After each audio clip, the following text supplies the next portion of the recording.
4 అంశాలపై ఉద్యోగ సంఘాలకు సీఎం స్పష్టతనిచ్చారు. రిటైర్మెంట్ బకాయిల కోసం 100 రోజుల్లో 6,000 కోట్లు ఇస్తామని తెలిపారు. దీనికి సంబంధించిన మరింత సమాచారాన్ని మా ప్రతినిధి నాగేశ్వరాచారిని అడిగి తెలుసుకుందాం.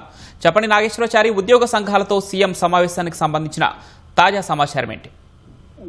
పవన్, ఉద్యోగ సంఘాలతో ముఖ్యమంత్రి రేవంత్ రెడ్డి సమావేశాన్ని నిర్వహించారు. నిన్న ఉప ముఖ్యమంత్రితో జరిగిన తర్వాత ఈ రోజు ముఖ్యమంత్రి ఇదే పలు అంశాలపైన చర్చ జరిగింది. ఉద్యోగ సంఘాలు అదేవిధంగా జాయింట్ కౌన్సిల్ కి సంబంధించిన నేతలతో ముఖ్యమంత్రి సమావేశం నిర్వహించారు. ముఖ్యంగా ఉద్యోగులు పీఆర్సీ, అదేవిధంగా పెండింగ్ డిఏలు, అదేవిధంగా రిటైర్మెంట్ బెనిఫిట్స్, మెడికల్ బిల్లులు, వీటికి సంబంధించిన అంశాలను ముఖ్యమంత్రి ముందు ఉంచారు. అదేవిధంగా గతంలో ప్రభుత్వం అనేక నిర్ణయాలు తీసుకుందని, అదేవిధంగా వైద్య విధాన పరిషత్కి సంబంధించిన ఉద్యోగులను ప్రభుత్వ ఉద్యోగులు గుర్తించిందని, పలు అంశాలు ఉద్యోగులకు సానుకూలంగా తీసుకుంటుందని ఉద్యోగ సంఘాల నేతలు సంతృప్తి వ్యక్తం చేశారు. ఆ తర్వాత ఈ వీటన్నిటికి సంబంధించి చర్చించిన తర్వాత ముఖ్యమంత్రి ప్రధానంగా 4 అంశాలపైన స్పష్టమైన హామీ ఇచ్చారు.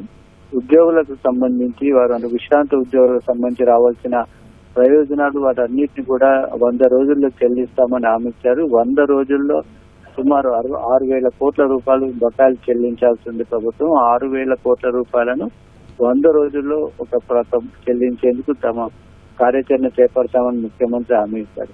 అదేవిధంగా వేతన సవరణ సంబంధించి వెంటనే నివేదిక తెప్పించాలని అధికారుల కమిటీని ఆదేశించారు. ఆ నివేదిక రాగానే ఆ నివేదిక ఆధారంగా పీఆర్సీపై నిర్ణయం తీసుకుంటామని కూడా ముఖ్యమంత్రి స్పష్టంగా చెప్పారు. అదేవిధంగా ఈహెచ్ఎస్ సంబంధించి అంటే నగదు రహిత వైద్య చికిత్సలు అందించాలని గత కొంతకాలంగా ఉద్యోగులు డిమాండ్ చేస్తున్నారు. వాటిపైన జూన్ 1వ తేదీలోగా ఉద్యోగులందరికీ ఆరోగ్య భద్రత కార్డులు ఇస్తామని ముఖ్యమంత్రి హామీ ఇచ్చారు. అదే ప్రతి 2 నెలల ఒకసారి గుర్తింపు ఉద్యోగ సంఘాలన్నీ కూడా సమావేశమై వాటికి సంబంధించి ఉద్యోగులకు ఏ అవసరాలు ఉన్నాయో వాటికి సంబంధించిన నివేదిక ఇవ్వాలని ముఖ్యమంత్రి వారికి తెలిపారు.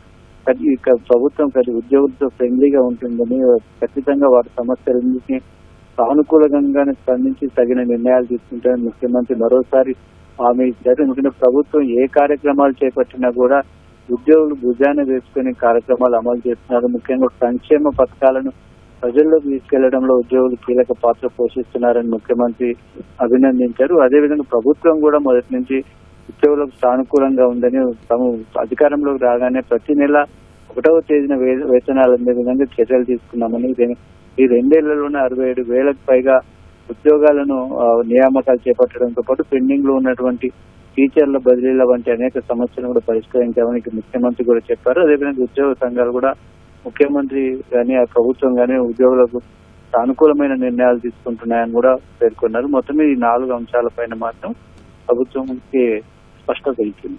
పవన్, ధన్యవాదాలు నాగేశ్వరాచారి.